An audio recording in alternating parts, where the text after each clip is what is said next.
We are just days away until the election. Daniela Diaz from CNN joins us now to talk a little bit more about the Latino vote. We've all covered it pretty extensively, but just drilling down and honing in on this topic. Daniela, thank you for being with us today.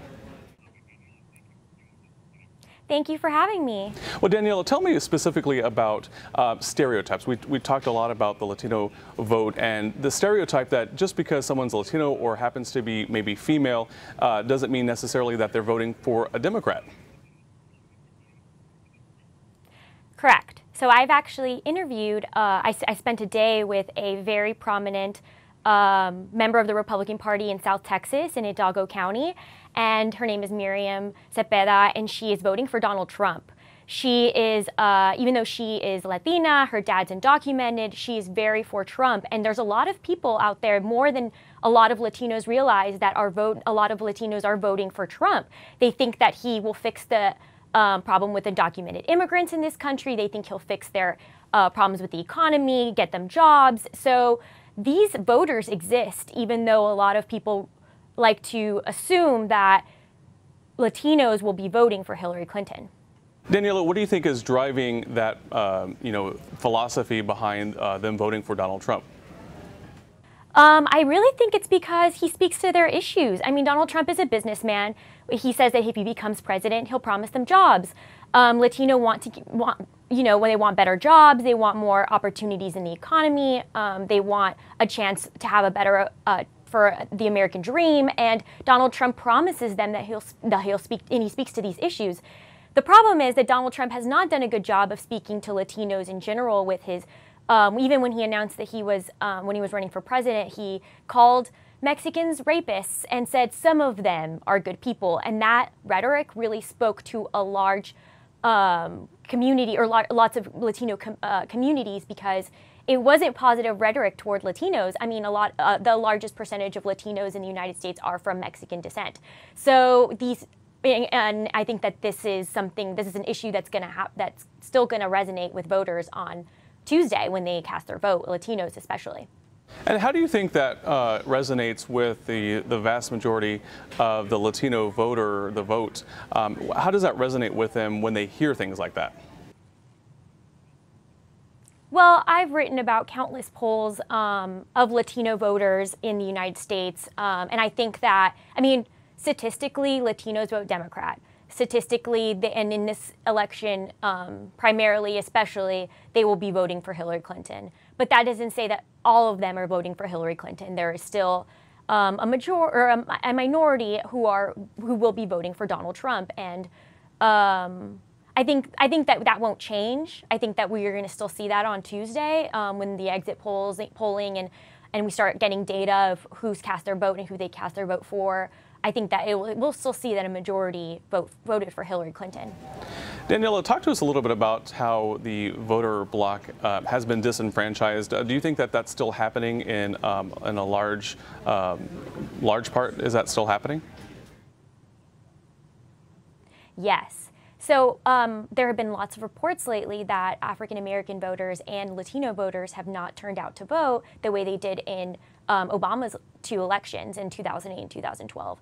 And I think part of that is that they are not excited about either candidate. And Obama is actually making a huge push this week, campaigning for Hillary Clinton to speak to millennials, and a large portion of millennials are Latino. Latinos make up the largest group of, millennials make up the largest group of Latino voters in the United States. So I think that, and as well as African American voters, he's trying to speak to them and get them excited about voting for Hillary Clinton. It seems that a lot of this voter bloc is not interested in either candidate.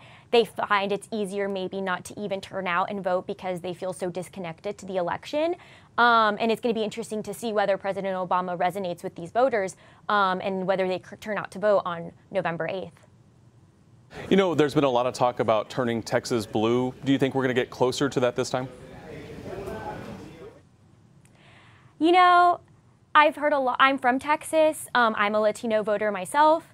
I've heard a lot about how Texas is a swing state or a battleground state, but I don't think it'll be turning blue anytime soon. Reports show, stats show that there might only be a single-digit difference between well Hillary Clinton does in the state versus Donald Trump, versus in the past we've seen that be a double-digit difference in percentages. But I really don't think that it'll turn blue this election cycle. But I think that this shows that Texas is more purple than people realize. Texas has always been thought to be such a reliably red state, and this is not showing. These numbers are showing that this is not the case this time around. And Texas isn't the only state that's turning out to be like this. There's Utah, where independent candidate Evan McMullin is running, and he's polling at the same numbers as Hillary Clinton and Donald Trump. There's Michigan, where everyone thought Hillary Clinton had Michigan easily, and she's now virtually tied with Donald Trump in Michigan in some polls. There's Colorado. I wrote up a poll from Colorado yesterday where also Hillary Clinton and Donald Trump are tied in the state. Everyone thought Hillary Clinton would will hold Colorado, but they thought it was going to be a blue state in her favor, and that is not the case. You just mentioned that you're a Latino voter yourself. Not really commenting your own opinions, but do you have, with the messaging that you've seen during this election, can you give me your thoughts on just some observations you've made hearing the campaign messages throughout this election? Yeah, I mean, Hillary Clinton has done a much better job speaking to Latino voters than Donald Trump has. And she has Latino surrogates. Just this week, Alicia Machado, the famous former Miss Universe, who Donald Trump called Miss Piggy and Miss Housekeeping after she gained weight when she won Miss Universe in 1996. She was campaigning for Hillary Clinton this week, and she was speaking to Latino voters and trying to encourage them to vote for Hillary Clinton because she said that Donald Trump is not, who would not help Latinos and would not help this community in the United States. And today, Tim Kaine, Hillary Clinton's running mate Tim Kaine, is giving an all-Spanish rally. I think the first ever in Arizona. I think that the reason that they are doing this is because they understand that they need to rally this base. This base needs to vote for them so that they could win the election, and they're trying to find ways to speak to this community and resonate with them. And Donald Trump hasn't really done that. One of the most controversial moments in the election was when one of Donald Trump's supporters was on MSNBC, and he talked about how if Hillary Clinton was elected president, there would be taco trucks on every corner. And that was such a huge moment for Latinos in this election. They were furious that this supporter said that on air, implying that it was a bad thing.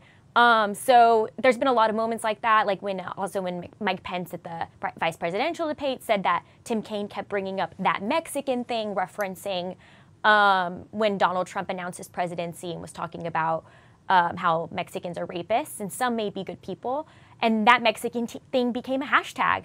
So it went viral, and there has been a lot of negative moments in Donald Trump's campaign for that, and the positive moments really resonate for Hillary Clinton, and the negative moments resonate for Donald Trump. Well, Daniela Diaz, thank you for joining us today. You can catch our Election Day countdown on KSAT.com and all of KSAT's social media channels.